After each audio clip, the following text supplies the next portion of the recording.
जय श्री राधे कृष्णा। आज मैं आपको जन्माष्टमी व्रत की कथा सुनाने जा रही हूँ। यह व्रत भादो मास की कृष्ण पक्ष की अष्टमी को किया जाता है। इसी दिन मथुरा नगरी में कंस के कारागार में देवकी के गर्भ से भगवान श्री कृष्ण का जन्म हुआ था। रात्रि 12 बजे श्री कृष्ण के जन्म के पश्चात उनकी पूजा की जाती है। उन्हें तरह तरह के पकवानों का भोग लगाया जाता है और फिर इस व्रत को विधि विधान से खोला जाता है। इस दिन मंदिरों में झांकियां सजाई जाती हैं, भगवान के सुंदर चित्र अंकित किए जाते हैं, घरों में भी मंदिर सजाया जाता है और भगवान श्री कृष्ण का झूला डाला जाता है और उन्हें झूले में बैठाया जाता है। जन्माष्टमी की कहानी। द्वापर युग में जब पृथ्वी पर पाप और अत्याचार बढ़ गए, तब गाय का रूप बनाकर पृथ्वी ब्रह्मा जी के पास गई और कहने लगी, हे ब्रह्मा जी, हम पर पापों का भार बहुत बढ़ गया है। तब ब्रह्मा जी सभी देवगणों के साथ भगवान विष्णु के पास आए। वे क्षीर सागर में शेषनाग की शैया पर निद्रा में निमग्न थे। तब सभी ने भगवान विष्णु की स्तुति गान किया, जिससे उनकी निद्रा भंग हुई। उन्होंने उन लोगों से उनके यहाँ आने का कारण पूछा। तब पृथ्वी ने करुणामयी वाणी में अपने कष्टों की कथा कही। सभी देवों और ब्रह्मा जी ने भी पृथ्वी के कष्ट निवारण की विनती की। तब विष्णु भगवान ने कहा, तुम लोग ब्रज भूमि में जाकर यादव कुल में अपना शरीर धारण करो, क्योंकि मैं शीघ्र ही वसुदेव गोप की भार्या देवकी के गर्भ से जन्म लूंगा। तत्पश्चात देवताओं ने ब्रज में गोप गोपियां बनकर जन्म लिया। मथुरा के राजा उग्रसेन की पुत्री देवकी का विवाह गोप वसुदेव के साथ हुआ। देवकी के भाई मथुरा के राजकुमार कंस अपनी बहन देवकी से बहुत प्यार करते थे।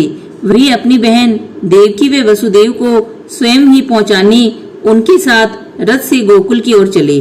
तभी राह में अचानक आकाशवाणी हुई कि हे कंस, तेरी इसी बहन का 8वां पुत्र तुझे मारेगा। इतनी सुनते ही कंस तलवार निकालकर बहन को मारने लगा। तब वसुदेव जी ने कंस का हाथ पकड़ लिया और कहने लगे, हे कंस राज, आप इसे मत मारिए। इसका 8वां पुत्र पैदा होते ही आप उसे मार डालिएगा। इससे आप स्त्री हत्या के दोष से बच जाएंगे। तभी वहाँ नारद जी आ पहुँचे। उल्टी विद्या पढ़ाने के लिए प्रसिद्ध नारद जी ने गोलाई में 8 बिंदु लगाकर पूछा, बताओ कंस, पहला बिंदु कौन सा है और 8वां कौन सा?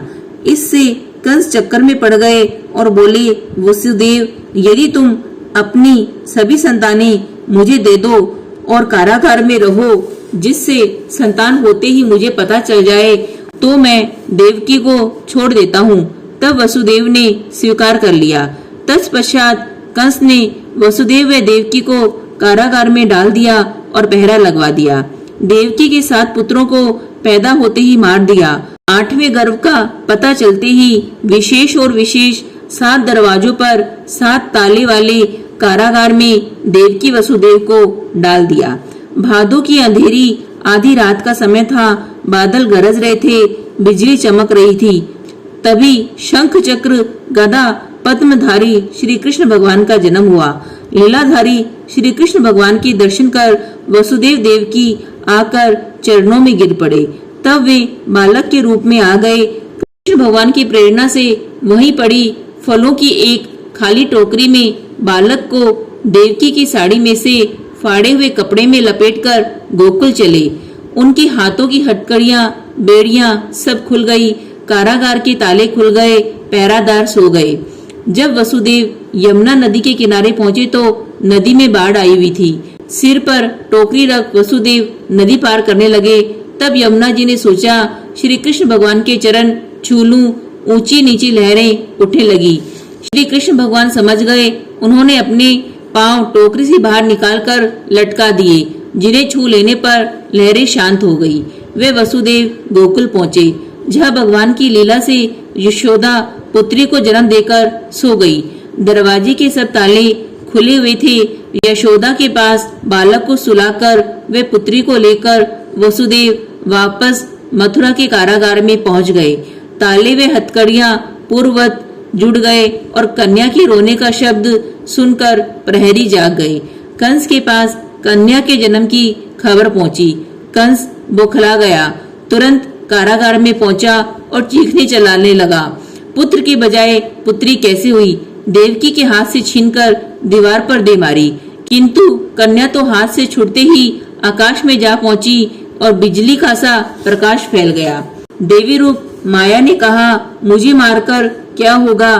तेरा दुश्मन तो प्रकट हो गया है और गोकुल पहुंच गया है, अब तू नहीं बच सकता। कालांतर में श्री कृष्ण भगवान ने पूतना राक्षसी सहित अनेक अन्य क्रूर राक्षसों का वध कर दिया और कंस को मारकर अपने माता पिता को बंदी गृह से छुड़ाया और समस्त गोकुल वासियों और मथुरा वासियों की रक्षा की। हे भगवान श्री कृष्ण, जिस प्रकार पृथ्वी पर जन्म लेकर राक्षसों को मारकर पृथ्वी से पाप का भार उतारा और सबकी रक्षा की, उसी प्रकार हम सबकी रक्षा करना, हम सबका कल्याण करना।